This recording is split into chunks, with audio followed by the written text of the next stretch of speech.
예, 어제에 이어서 우리는 세례 성사에서 하나님의 자비를 살펴보고 있습니다.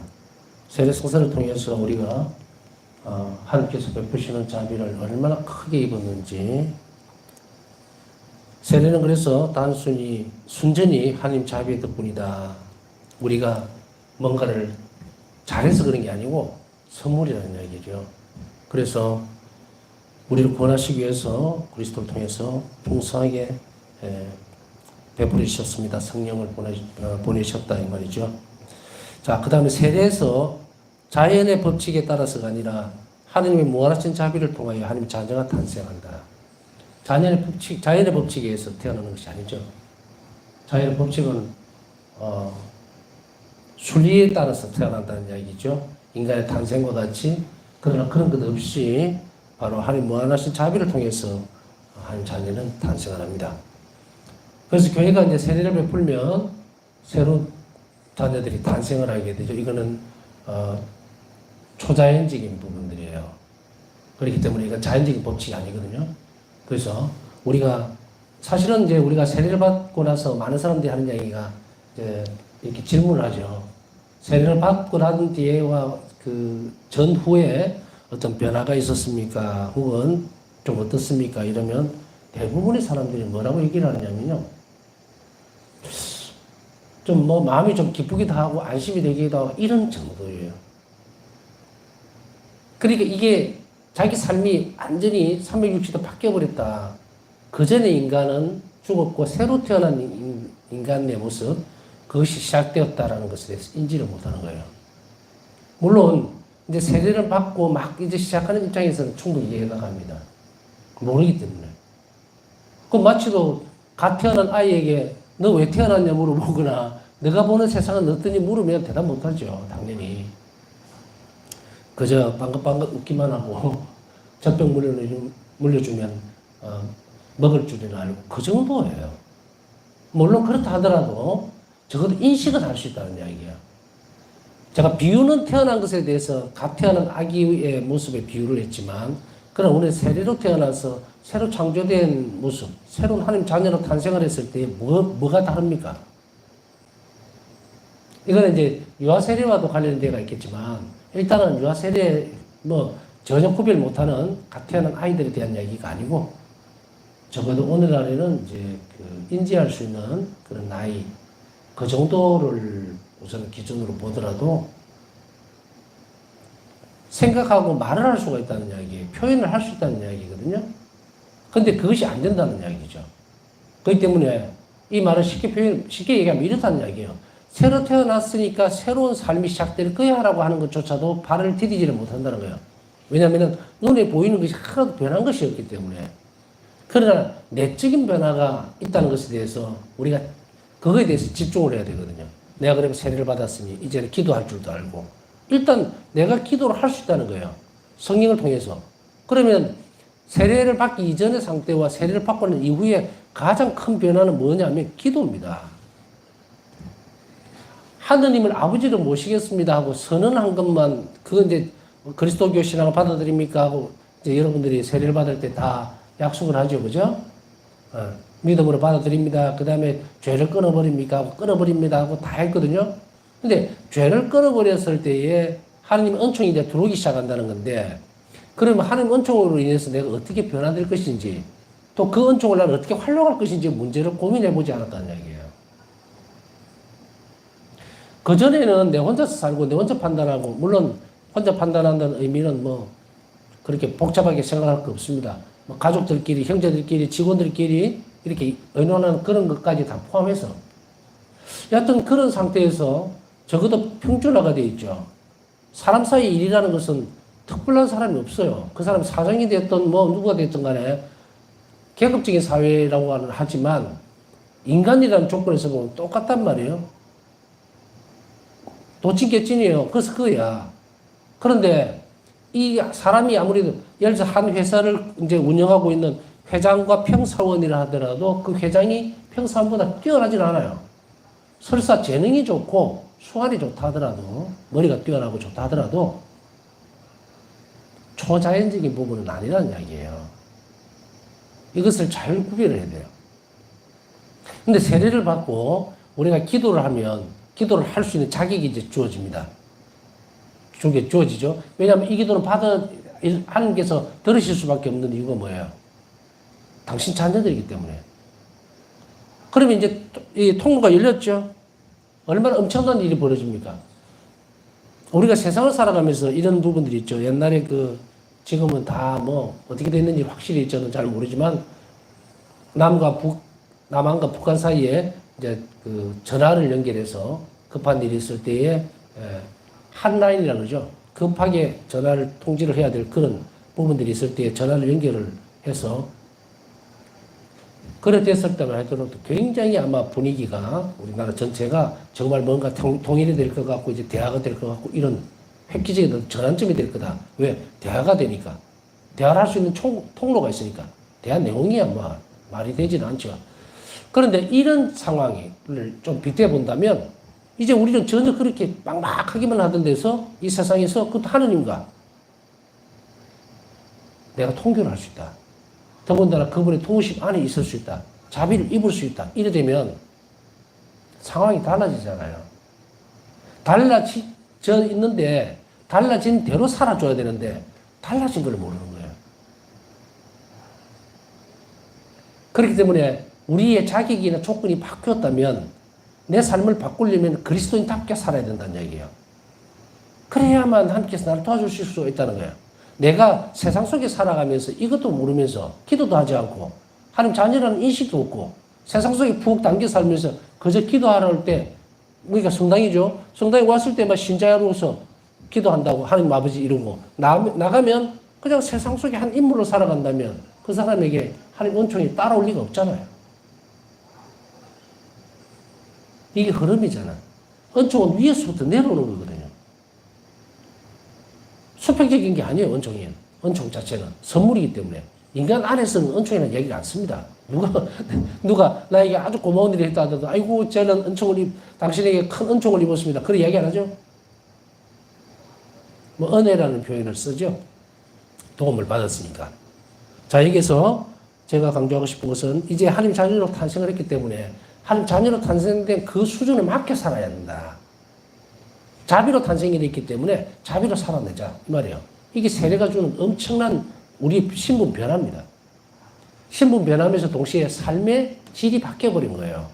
이제는 우리는 인간 세상 속에 살더라도 내는 어떻게 살아야 되는가. 하나님 자녀로 태어났다는 것은 엄청난 자비로 태어났기 때문에 내 본성은 이제 어떻게 됩니까? 자비로 바뀌어야 됩니다. 그 일만 향해서 가야 돼요. 그래서 내가 뭐 아주 작은 일을 하든 큰 일을 하든 아니 복잡한 일을 하든 파사스는 일기도 나오죠. 거기서 어떻게 하면 자비로울 수 있을까 하는 관심을 가지고 그리고 그 일을 함으로 인해서 내가 예수님과 함께 한다는 뿌리 깊은 의식이 있고 그렇게 해서 그 일을 한다면 이 사람의 삶은 쉽게 얘기하면 우리가 뭐 그런 이야기들 하죠. 공무원들 뭐 철밥통이다 뭐 아니면 어떤 대기업에 가서 취직을 했을 때나 혹은 어떤 탄탄한 자리에 앉았을 때는 뭐 탄탄대로로 이제는 아무 걱정 없이 갈 수 있다. 뭐 이런. 마치 옛날에 장원급제하고 나면은 아주 그냥 출세길이 열린 듯이 그렇게 표현하죠. 하나님 자비로 산다는 것은 바로 이거와 같은 거예요. 이거와 같다는 것은 사실 비교도 안 됩니다. 그 뒤를 보장해 주시는 건 하느님이시고. 우리가 영원한 삶에 들어갈 때까지 이렇게 되는데 그래서 우리는 분명하게 해야 될 것은 예수님은 우리에게 자비를 베풀어 주셔야 하는 부분들이고 그렇게 원하시고 우리는 한 자비를 입어야 되고 이웃에게 실천해야 되는 이 부분이에요. 그래서 우리가 의무로 갖고 있는 것들을 함으로 인해서 그래서 예수님은 계속 말씀하시죠. 난 너에게 자비를 베푸는 것이 기쁘다. 그러나 너희는 내가 너에게 자비를 베푸는 것이 기쁜데 그 자비를 입기 위해서 너희는 의탁해야 된다 이 말이죠. 하나님께 의탁하고 이웃에게 자비로우면 내가 반드시 그걸 주겠다는 이야기거든요. 그러면 이것은 정말로 보장된 삶이에요. 보장된 삶이라. 그 안에서만 하면 되니까. 어떻게 보면 얼마나 단순하게 되어 있습니까, 지금. 자비를 실천하라. 근데 그 내용이 이제 엄청나게 많아질 수밖에 없겠죠. 어떤 것이 자비로운 것인지. 배워야 돼요. 하나님 자녀가 탄생을 합니다. 그러나 요한복음 1장 12절에 보면 그러나 그분을 맞아들이고 믿는 사람에게는 하나님의 자녀가 되는 특권을 주셨다. 맞아들이고 믿는 사람에게는 한 자녀가 되는 특권을 주셨다. 그러면 세례로 통해서 우리는 그분을 받아들이는 거예요. 가톨릭 교회는 계시 종교라고 그랬죠. 우리가 스스로 깨닫거나 뭔가를 알아낼 수 있는 그런 종교가 아니에요. 하나님에 대해서 파악을 할 수 있는 그런 머리가 아니에요, 인간은. 그럼 가톨릭 교회는 어떤 것인가? 예수 그리스도를 통해서 계시된 거예요. 계시가 뭡니까? 감추어져 있던 것이 드러난단 말이죠. 그전에도 한번 설명드렸잖아요. 계시는 마치 이게 커튼이 쳐져 있다가 무대로 치면 커튼이 쳐져 있다가 커튼이 싹 걷어지면 무대가 보이죠. 우리가 하나님에 대해서 전혀 모르던 것이 예수 그리스도의 계시에 의해서 열릴 거예요. 그래서 우리는 하나님 아는 거예요. 우리가 성부와 성자와 성령이라는 걸 어떻게 압니까? 예수님께서 오셔서 성령에 대해서 말씀하시고 당신 자신을 하나님 아들이라고 말씀하시기보다는 하나님은 아버지로 부르셨어요. 당연히 아버지라고 부르면 아들이죠. 자, 이렇게 성부와 성자와 성령은 예수 그리스도를 통해서 계시된 거예요. 그리고 계시된 것에 대해서 우리는 신앙으로 그것을 받아들일 때 신앙을 가진다는 이야기예요. 이 때문에 그것을 믿는다는 것은 받아들이는 거예요. 영혼으로 받아들이는 거예요. 그것이 온전하게 내 안으로 들어와 버린다는 거예요. 이게 머리로 이해하는 거하고 다릅니다. 아, 그래? 내가 그것을 이해했으니까 받아들인다? 그거는 아니다. 계시된 내용이 진리라는 것을 확신하는 거예요. 그 다음에 요한복음 1장 13절에 보면 혈육으로나 육적으로나 사람의 욕망으로 난 것이 아니라 하느님에게서 났다. 앞에서 설명해드렸죠. 그 다음에 세례를 통해서 우리는 세례를 받고 난 뒤에는 어떤 경우의 수, 새로 태어났다라고 하는 이 말 안에 뭐가 들어있는가? 우리는 곰곰이 해봐야 됩니다. 부활 때 우리는 계속 뭘 합니까? 세례 때에 갱신을 하죠. 내가 세례를 받고 난 뒤에 뭐가 달라졌는가를, 10년 동안 내 세례 갱신만 했는데 내가 그 다음에 뭐 달라졌는가라고 할 때 그 사람에게는 뭐가 부족합니까? 그 사람 아무것도 안 했어요. 완전 게으름뱅인 거예요. 이런 사람 안에서는 하나님 나라에 대한 열망도 없고 천국에 가려고 하는 그런 열정도 없어요. 그러면서 입으로만 가고 싶어요. 하나님 사랑합니다. 이렇게. 이 바리사이파 같은 사람들이에요. 아무런 노력도 하지 않는다. 그러면서 감히 천국에 갈 거라고. 남들이 누가 그러면은 언니는 가고 나는 못 가나 이렇게 되는 거예요. 얼마나 이기적이고 삐뚤어져 있느냐예요. 삐뚤어져 있는 것은 그냥 처음부터 삐뚤어진 것은 아닐 거예요. 저는 그걸 탓하려고 하는 게 아니에요. 우리가 기회가 없어서 그러니까 저나 여러분들이나 처음부터 시작할 때에 저도 이 부분들에서 사제선포한테 신학교 때문에 알아서 이런 게 아니에요. 저도 자비신심을 만나고 파사성의 영성을 배우면서 이렇구나 하고 된 거기 때문에 이것은 여러분들이 잘못됐다 이런 부분을 어떻게 하라는 그런 지적질이 아니고 고치기를 바라는 거예요. 이렇게 가는 게 맞다. 이렇게 큰일 난다. 이렇게 방향을 제시해 주는 건데 그러면 세례를 통해서 내가 새로 태어났으면 어떤 변화가 있었을까를 우리는 교회로부터 배워야 됩니다. 그것을 배웠으면 숙고해야 돼요. 나에게 이런 대단한 일이 일어났구나. 첫 번째는 원죄가 제거됩니다. 그리고 사탄의 통치가 폐지가 돼요. 원죄가 제거됐다는 말은 뭡니까? 하나님을 사랑할 수 있고 하나님과 결합할 수 있다는 이야기죠. 그게 영성체로 드러납니다. 그 다음에 이제 원죄가 없어졌으니까 새로 태어났죠. 원죄가 없어졌어요. 이제 본죄만 안 지으면 돼요. 본죄는 뭐냐면 세상의 죄입니다. 내가 지을 수 있는 죄죠. 자, 그러면 원죄가 없어지고 난 뒤에 사탄의 통치가 폐지가 된다는 말은 우리가 하나님의 자녀가 되고 나서는 이제 사탄에게 속해 있던 무리에서 떨어져 나온 거예요. 떨어져 나왔어요. 그러면 하나님의 자녀로서 빛 가운데 살아야 되는데 사탄의 통치는 끝났는데도 불구하고 거기서 빼내줬는데도 불구하고 계속해서 그리로 들어가려고. 무죄 선고를 해가지고 교도소에 있는 사람을 너 무죄야 나와라고 했는데 자꾸 교도소로 들어가려고 하면 어떡해? 그 근처를 방황하고 배회하고. 이것을 우리는 이렇구나. 이것을 벗어나야 돼요. 내가 너무 이런 세례를 받기 이전에 이런 사탄의 세력에 너무 깊이 우리 본성이 기울어져 버린 거예요. 악으로. 이 원죄 때문에 그렇거든요.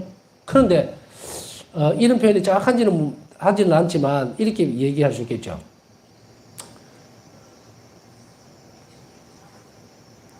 자세가 삐뚤어져 있으면, 그죠? 저도 뭐 똑바로 서지는 못하는데, 하여간에 나이가 들수록 이제 점점 굳어가죠. 근데 이것을 알고서 미리 연습하고 자꾸 이렇게 세우려는 연습을 하지 않으면 어떻게 됩니까? 촌에 가면 이런 할머니, 할아버지들 많이 봅니다. 거의 기억자로 되어 있죠. 사실 이런데 시내에, 저는 뭐 시내라고 표현을 할 수밖에 없습니다. 뭐, 언양에 있다가 여기 왔지만 이게 조금 외곽이긴 해요. 근데 여하튼 나가면 이렇게 구분 할머니, 할아버지 만나는 경우가 굉장히 어렵죠. 근데 시골에 가면 있어요. 흔히. 할머니들 반일하고 오면은 서서 이래 오는 경우가 없습니다. 거의 이래가 와요. 기억자. 왜 그렇겠습니까? 계속 구비해서 반일하고 풀 베고 막 이런. 그러니까 허리가 이렇게 돼버리죠.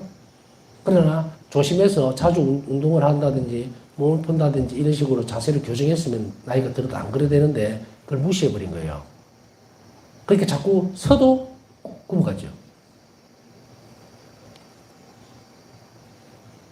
원죄에서 벗어났고 이제 넌 자유인이다라고 했는데 이런 인간의 군상들은 어떤 모습 속에서 드러나느냐. 구약에서 보면 가나안 땅으로 복지로 갈 때 그 이집트에서 탈출했던 그 이스라엘 민족들 40년 동안 이 짓을 하는 거예요. 인간 군상 그 안에 내가 포함 안 돼 있을 수가 없어요. 그 모습을 그대로 봅니다. 우리 같으면 자유라는 것이 얼마나 소중하니까 이걸 위해서 우리 역사를 보더라도 그렇잖아요. 그 자유를 위해서 자신의 것을 다 던져버리고 목숨을 내놓고 이러면서 쟁취하려고 했고 애를 썼던 그런 역사들이 있죠. 그런데 이스라엘 백성들 딱 풀어놓으니까 광야에 가서 뭘 합니까? 노예살이 할 때가 더 좋았다 하는 둥. 그때는 고기도 먹을 수 있었고 엉뚱한 소리 하잖아요. 이게 왜 그럴까요? 원죄 때문에 그런 거예요. 이게 악에 대한 뿌리가 딱 물려있는 상태거든.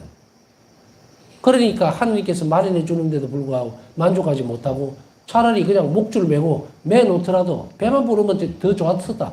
헛소리 막 해야 되죠. 이게 악의 흐름이거든요. 이게 원죄 때문에 쭉 박혀 있는 건데 이 고리를 이제 신약에 와서 탁 잘라버린다고. 이제 하느님 것을 하느님으로 볼 수 있고 하느님 사랑할 수 있다는 말이 그 말이거든요. 이제 그쪽으로 눈이 확 띄어져 버린 그게 세례로서 이루어진 거예요. 그럼에도 불구하고 그런 자유로움을 줬는데도 불구하고 아직까지도 세상에 눈길을 돌리고 있다는 것은 원죄에서 해방시켜 준데도 불구하고 이스라엘 백성들처럼 기웃거리고 있는 우리는 누가 보더라도 이스라엘 백성들이 그 행태는 정말 잘못됐다고 누구나 다 얘기하죠. 이스라엘 백성들이 편드는 사람 없을 거야. 막 모세를 통해서 하나님께서 그렇게나 백성들을 살리려고 했는데도 불구하고 여기에 그래도 노예살이 하는 게 더 좋다라고 떠들면서 강변할 사람은 아무도 없을 거 아니에요. 만약 있다면 그 사람 이상한 사람이에요. 분명히. 그런 사람은 그리스도인에서 제외되어야 되는 사람이에요. 그럼에도 불구하고 이것이 옳고 그름의 문제만 따지더라도 분명하게 드러나는 거거든요. 자, 다시 돌아가서 이제 이 상황을 봤을 때 내 입장에서는 어떤가? 내가 아직도 세상 속에 빠져 있는가? 그렇다면 아직 뭐가 문제일까? 족쇄를 풀어놨는데도 내 발을 못 나가는 이유가 어디 있을까? 이거는 뭐의 부족이다? 이거는 신앙의 부족이에요. 신앙 생활의 부족이라. 영성 생활의 부족인 거예요. 자, 이제 부족함을 채우면 되겠죠? 영성 생활은 앞에서 다 설명드렸죠. 하나님과 관련되어 있는 모든 전례적인 것들, 그 다음에 동작 혹은 기도, 그 다음에 실천들 다 포함되는 거죠. 안 했다는 이야기죠. 그게 부족하면 어떻게 됩니까? 영양실조 걸리는 거예요. 그러다 보니까 세상이라는 바람이 조금만 톡 건드려버려도 해딱 넘어지는 거예요. 못 일어나고. 이래 돼 있다. 그 다음에 이제 폐지가 되었기 때문에 우리는 그런 사람이 아니에요. 이제는. 그렇기 때문에 우리는 세상 안에서 일어날 수 있는 힘든 또 고통스러움들, 그 전까지 일들은 이제 바뀔 수 있는 가능성들을 하나님이 100% 열어놨기 때문에 우리는 자신감 있게 희망을 가지고 그 일을 바꿔나간다. 하나님과 함께. 그리고 두 번째로는 하나님 양자로 받아들여지고 신적 본색에 참여한다. 신적 본색에 참여한다는 건 뭡니까? 하나님을 아빠, 아버지로 부를 수가 있고 상속제가 되는데 양자와 친자 개념에 대해서 제가 말씀드렸죠. 우리는 하나님 친자가 아닙니다. 예수 그리스도 때문에 양자로서 불러들였지만 너무도 하나님 자비는 놀랍게도 상속권도 우리에게 넘겨준 거예요. 참여할 수 있도록. 그러나 이 상속자가 되는데 이 상속권은 예수님 때문에 그런 거고요. 이 상속이 뭡니까? 우리가 하나님에게서 상속을 받으면 뭘 받을까요? 그 천국이죠. 천국의 삶의 상속이에요. 상속이라는 것은 당연히 물려받는다는 의미죠. 상속자가 된다는 것은 그 천국이 보장되어 있다는 얘기겠죠. 그러나 보장은 되어 있지만 완성이 되려면 뭐가 됩니까? 이 한 생애가 내 삶이 잘 살아내야 되겠죠. 그 다음에 합법적으로 정당하게 교회의 일원이 된다. 그리스도의 신비적 지체에 접붙여진다. 그러므로 하나님을 흠숭하고 그분의 왕국을 세상에 선포할 의무, 다시 말해 구원의 복음을 선포할 의무를 당연히 수행한다. 그리스도의 신비적 지체에 접붙여진다는 말은 어떤 부분입니까? 내가 교회 안에 일원으로 삶으로 인해서 칠성사예요. 칠성사. 신비적 지체라는 것은 이 칠성사. 몸이 이 교회의 몸, 그리고 머리가 그리스도죠. 머리를 그리스도로 한 이 교회의 지체로 접붙여진다. 가족이 된다는 이야기예요. 가족이 된다는 것은 교회 안에는 뭘 품고 있습니까? 어머니신 교회는 예수 그리스도께 하셨던 성사를, 신비적인 성사를 그대로 하고 있다. 칠성사죠. 그러니 그 일원을 참여한다는 것은 바로 신비적 지체에 접붙여진다는 이야기예요. 이 교회를 떠나게 되면 포도나무에서 가지가 떨어지듯이 비참하게 잘려나가겠죠. 그것을 우리는 잘 알아들여야 되기 때문에 내가 교회 일원으로 살아간다는 것은 바로 이 신비적 생활, 그것에 충분히 내가 적응하고 성실해야 된다는 이야기가 됩니다. 교회가 이제 여러분들이 예비자 교리를 끝나게 되면 6개월 할 때도 있고 8개월 하는 본당도 있고 이런 걸 알고 있는데 지금 모르겠습니다, 솔직히. 제가 처음에 보자 때 그 예비자 교리를 가르칠 때는 8개월 했어요. 근데 6개월 하고 2개월은 세례를 받고 난 뒤에 보충적인 수업을 했어요. 왜냐하면 성성도 잘 가르쳐 줄 수가 없었고 여러 가지가 있어서 했었는데 여하튼 그 기간이 지나고 나면 이제 교회는 교육적인 부분, 일반적으로 기초교육은 끝나요. 끝나지만 그 다음에 평생 살아야 할 교육이 남아있어요. 우리가 이제 쉽게 표현하면 내가 이제 기술직에 어떤 학원이나 훈련원에 들어갔단 말이에요. 1년 동안 코스로, 2년 코스로. 그럼 내가 전기를 전공을 했다든지 아니면 뭘 했단 말이에요. 그럼 이걸 가지고 이제 사회 일원을 나가죠. 그러면 1년 동안 배웠던 것을 가지고 이제 현장으로 나가서 평생을 먹고 살아야 됩니다. 기술을 배워야 되겠죠. 이것저것 현실적으로 필요한 것들에 대해서.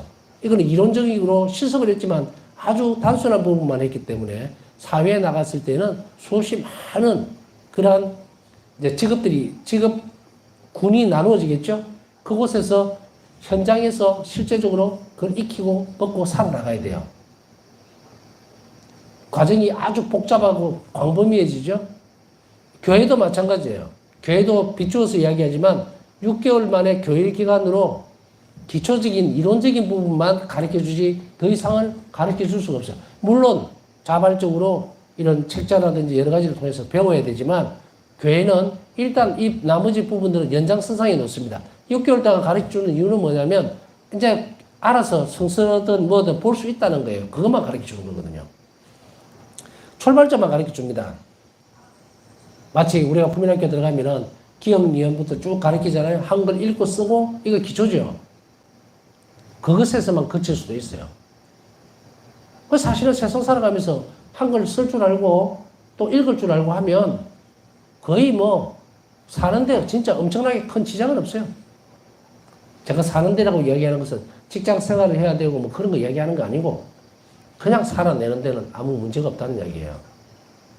물론 나중에 학벌을 따지고 뭐 이렇게 하면 또 문제가 생기겠지만 예를 들어서 내가 글을 읽고 쓰고밖에 못하고 더하기 빼기밖에 못한다 해도 내가 붕어빵 장사를 평생 하면 그렇게 살면 아무 지장 없어요. 내가 회사 생활한다든지 뭐 공무원 시험을 친다든지 그건 다른 문제고 일단 기초적인 부분만 다루자 말이에요. 자, 요걸 해주는 거예요. 근데 내가 읽고 쓰고를 했는데 내가 더 나은 단계로 나아가야 되겠다 싶으면 그다음부터는 읽고 쓸 줄을 아니까 공부를 할 수 있다는 이야기예요. 자, 이렇게 됩니다. 그래서 여러분들에게 주어져 있는 것은 이제 교리만 끝났으니 끝났다가 아니고 이제는 여러분들이 각자 알아서 뭐 가톨릭 신문을 보든 아니면은 어떤 교리서를 읽든 책자를 보든 그거는 그쪽으로 밀어놓고 현실적으로 우리가 살아가면서 아까 현장으로 나온다 그랬잖아요. 현장으로 나왔을 때 이제 살아내야 됩니다. 살아내는 걸 뭐라고 그러냐면 신비교육기관이라고 그러는 거예요. 신비교육기관은 이 칠성사를 평생 살아내야 된다는 그걸 이야기하는 거예요.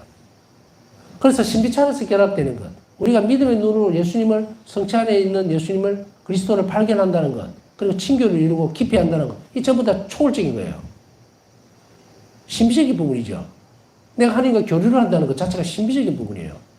하느님이잖아요. 인간이 아니고. 그래서 이 신비적인 교리기관들은, 이 기관들, 교육은 평생 하게 되겠죠. 그래서 여러분들에게 성취소비를 하라, 묵상을 하라 하는 것은 신비적으로 하느님, 당신 자신이 신비로 드러나기 때문에 우리가 그 방법을 선택하지 않으면 하느님 만날 수가 없어요.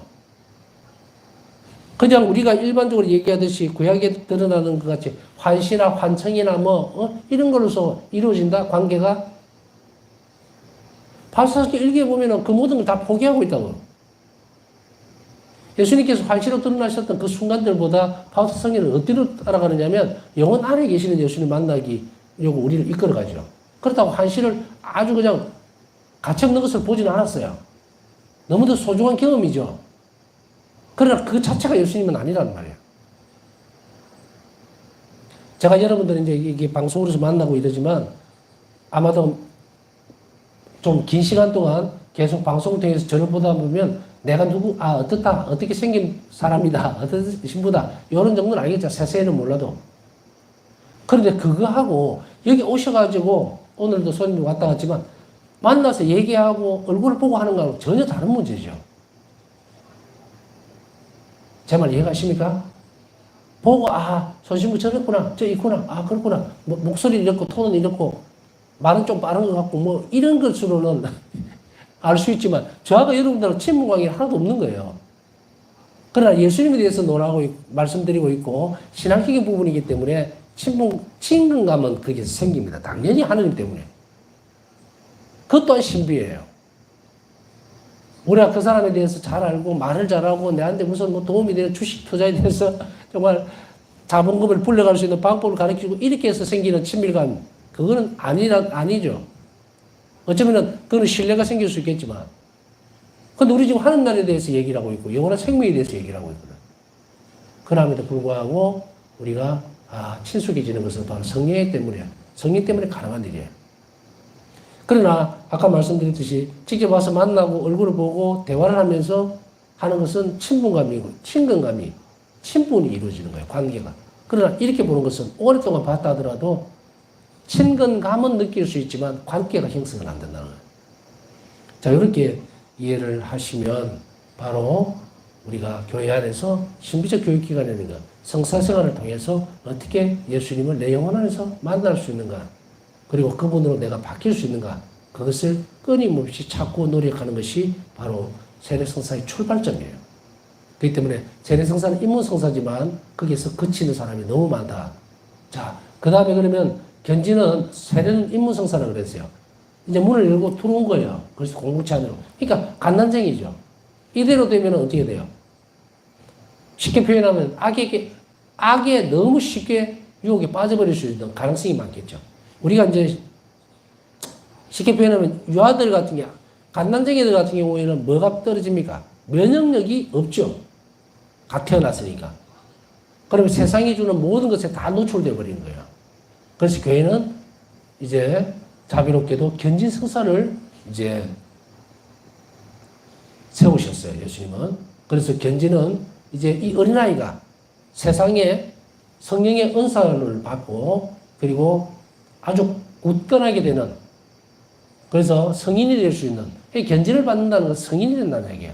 이제 성인이 되면 면역력도 생기고 자기 판단도 똑바로 서게 되고 그리고 선과 악을 구별하면서 싸움을 할 수 있고, 그리고 예수님에게서 받은, 성령을 통해서 받은 그 칠언 가지고 무기입니다, 무기. 그걸로 충분히 악에 대처할 수 있도록 되어진다. 그게 바로 견진성사예요. 견진성사를 하면서 보통은 저는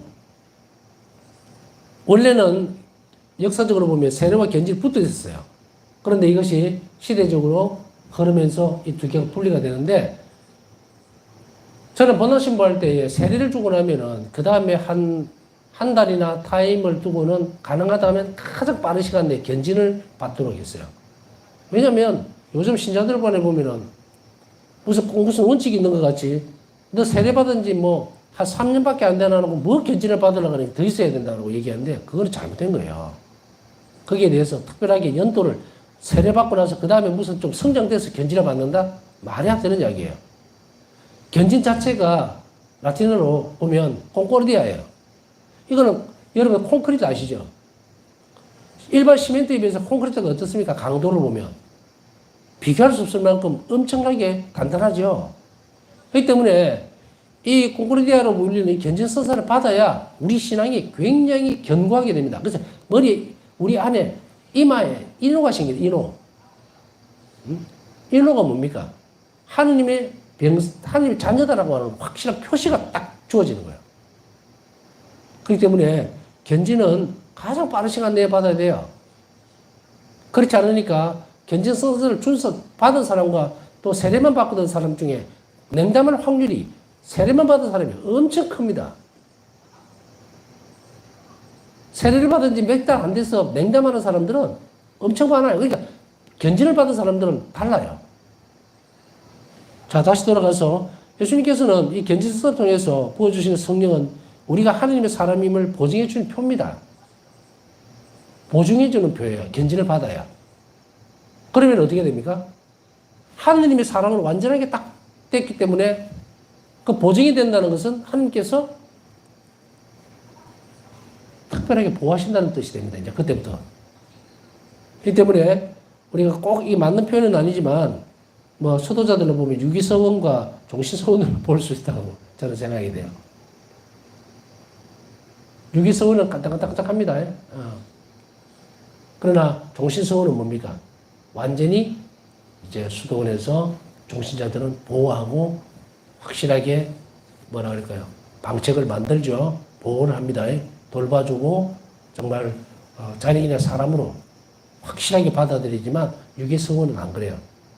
아직까지도 이쪽에 속하는지 저쪽에 속하는지 아직까지도 수련적인 과정 막 그런 정도로 보면 되는데, 견진도 이 부분에 있어서는 세례와 견진자와의 차이점은 여기에요. 확실히 내 사람이다라고 딱 받아들이지는 것이 바로 견진입니다.